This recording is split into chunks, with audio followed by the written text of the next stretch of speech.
Good God day, my great friends, and welcome to video 8 of the Lose Your History to Make History series.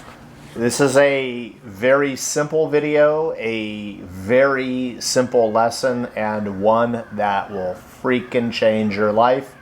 As you've heard me say as well, my company is the Dream Leader Institute, where we help individuals and organizations become the greatest versions of themselves.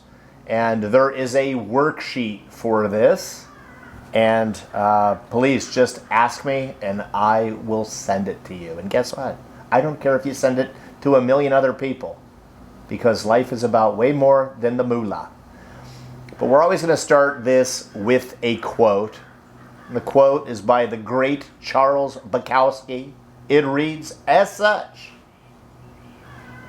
"Do you remember who you were before the world told you who you had to be?"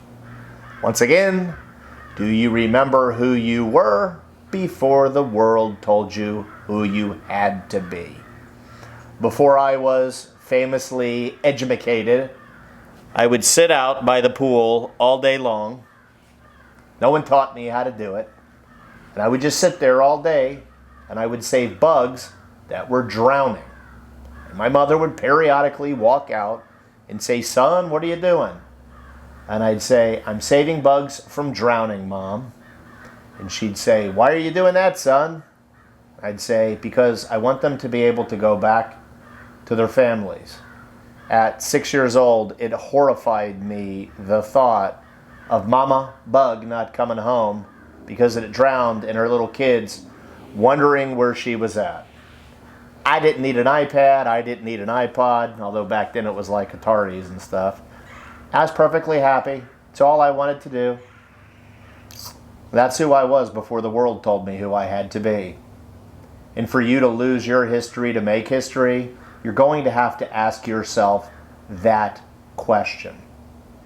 Now, one of the greatest chapters in any book that you'll ever read is chapter 15 in The Untethered Soul.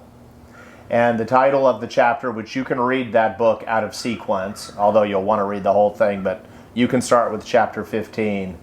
It's called The Path to Unconditional Happiness. Because when you ask people, "Do you want love?" they all say, "Yes, I want love." And you say, "Do you want to be happy?" And they say, "Yeah, I want to be happy." But the reality is, they really should answer it this way: I want to be happy if, and I want to be loving if everything goes exactly how I think it should. And that's never going to work out.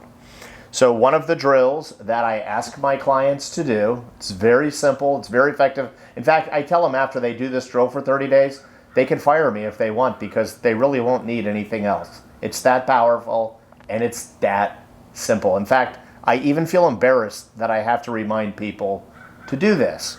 Now, once again, Kaylee's sitting here, and I asked her this right before on, so this is pretty fresh material for her. I said, "Do you want to be loving?" And you said? Yes. Okay. Now, we famously know that the naked man cannot give someone his coat because he ain't got one. And that's part of the problem that we deal with in this world, is people don't have self-love, so then they very much struggle to give love. So one of the first things that we all have to do in losing our history is that we have to remember we were created for love, and we have to learn to love ourselves first. So I asked 2 questions. The first question is, Kaylee, I asked you, what are 5 ways you can practice loving yourself each day? Get a good rest, eat well, read good books, do your positive affirmations each day, and exercise. Very simple. Okay? That's what loving yourself looks like. Okay? You can quickly see, once again, I say it over and over again, what people really want in their lives is love. But we are such a twisted society that people think not being loving will get them what they want. For example, being drunk in a bar and praying you meet someone and it will work out good. Well, you got someone being fake and not loving themselves, meeting someone being fake and not loving themselves. We wonder why that one ends up in so much disaster. Okay, so if you want love, you've got to practice loving yourself each day. It can't go any other way, people. I'm sorry.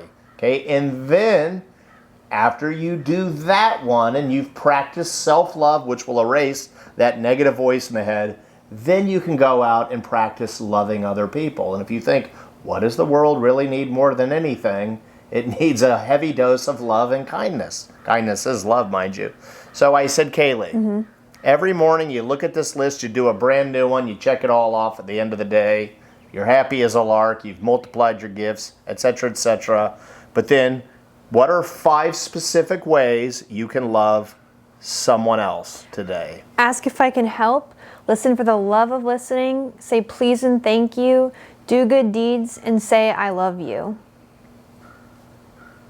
It's that simple, and it's that simple of a drill. And every time I have someone do that sheet, no matter how broken up they are, they can summon up that Holy Spirit that is inside of them and come up with the most beautiful answers, okay? And once again, okay, let's say for the next 30 days, you make 30 lists, and at the end of the day, you check off everything on the list. How's that going to feel? It's going to feel great.